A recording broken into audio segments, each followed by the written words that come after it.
Hey everyone, it's so good to have you here. Today we're jumping into a really powerful and honestly timeless story from the Quran, and it's a dynamic you see everywhere.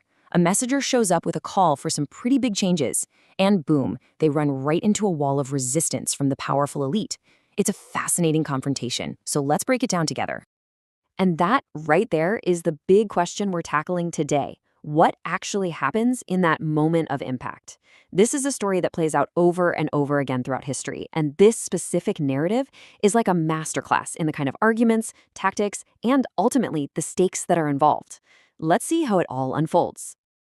All right, so before we really get into the story, we need to get a handle on the heart of the message. It all comes down to these two core ideas. First, you've got Tawheed. This is the foundational belief in one and only one God, absolute monotheism. And then you have Taqwa, which is this really deep moral awareness, a God consciousness that's supposed to guide everything you do. These two concepts, they're the engine driving the whole call for reform. So let's set the scene. We meet the Prophet Hūd and his people, the community of Ad. Now, something that's really important is how the Quran introduces him. It calls him their brother. Think about that. He's not some stranger, not an outsider. He's one of them, which makes his message incredibly personal right from the get-go.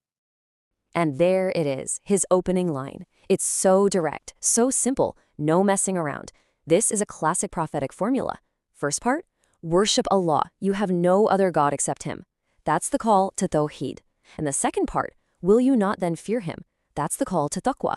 A crystal clear message with zero ambiguity. So who's the first to pipe up and respond to this simple, clear message? It's not the ordinary folks. No, it's the al-Mala, the chiefs, the elites, the powerful. They're the ones with all the status and wealth, and they immediately get it. This message, this idea of radical equality before one God, it threatens their entire power structure. And just look at how they respond. Do they argue about theology? Do they debate the idea of one God? Nope. They go straight for a personal attack. This is such a classic move, a status-defending retort. They're basically saying, listen, we're the ones who decide what's right and wrong, and you, buddy, are clearly in the wrong. It's a power play meant to shut the whole conversation down before it even starts. And when you put it side by side like this, wow, the contrast is just so stark, isn't it? On one side, you have this sincere call for moral and spiritual change. And on the other, a complete and total deflection. The elites just try to flip the whole script, making it about the messenger's supposed foolishness instead of their own behavior. So how does Hud handle this personal attack? Does he fire back? No, he's way smarter than that. He doesn't get dragged down into the mud. Instead, he just calmly and very strategically brings the focus right back to where it belongs, on the message itself, not on him. This line is just so brilliant. He lays out his credentials perfectly. First, he's not speaking for himself. He's just a messenger for God. And then he calls himself a nasikh amin, a trustworthy advisor. He's directly countering any idea that he's in this for money or power. He's framing his entire motivation as one of pure care for his people. So what he's doing here is basically presenting his moral resume. He's saying, look, my message is authentic. It's not from me, it's from God. And my motive is pure. I'm here only because I care about you, as a trustworthy advisor. He gives them two rock-solid reasons why they should at least listen. And this is where he just masterfully flips their whole argument on its head. They were mocking him for just being an ordinary guy, right? But he turns that into his greatest strength. He asks, is it really so shocking that God would send a message through someone you know, someone who gets you? He's arguing that him being one of them makes the message more relatable, not less. It's a genius move. Okay, so the elites can tell they're losing this argument. Hud has just calmly dismantled their attacks and proven his credibility. So what do you do when you're losing? You change the subject. They completely shift tactics. They move away from attacking the messenger and start demanding a totally different kind of proof. This is such a classic dodge. Instead of engaging with the message, which would mean looking at their own lives, they demand a spectacle. Oh yeah? If you're so truthful, they taunt him, bring on the fireworks. Show us this punishment you keep talking about. It's pure defiance, and it's all designed to avoid the much harder work of actually thinking about the message. But Hud, once again, refuses to take the bait. He is not going to get sidetracked by their demands for a magic show. With just incredible patience, he brings the conversation right back to his core purpose one last time. And his final statement here is just perfectly balanced.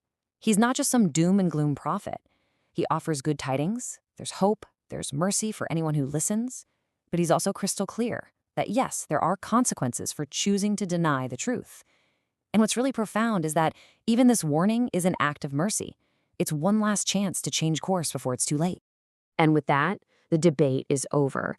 All the arguments have been made, all the warnings have been given. The story now pivots to the outcome, and it does it with this incredible sudden force. The whole result is compressed into just a couple of short, powerful lines. The outcome unfolds in this really clear, logical sequence. It's like dominoes falling. Step 1, the elites and those who followed them chose to deny. Step 2, because of that choice, mercy was shown to Hūd and the believers. They were saved, which leads directly to step 3. Everyone who stuck with denial was decisively removed, a clear chain of cause and effect. And this is the final chilling verse. The Arabic phrase here, qatana dabira, means way more than just destroyed. It means they were cut off at the root. It's this image of a complete and total removal of their power, their influence, their entire lineage. A permanent moral lesson on where that path of denial ultimately leads. So, what's the big picture here?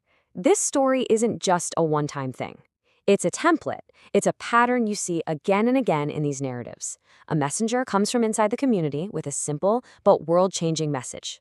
The powerful reject it to protect their own interests. The prophet calmly takes apart their arguments. And in the end, there's a clear separation.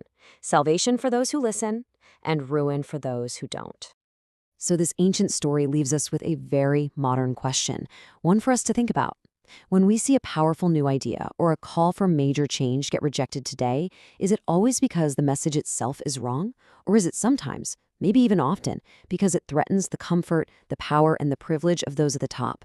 It's a pattern worth looking for. Thanks so much for joining me today.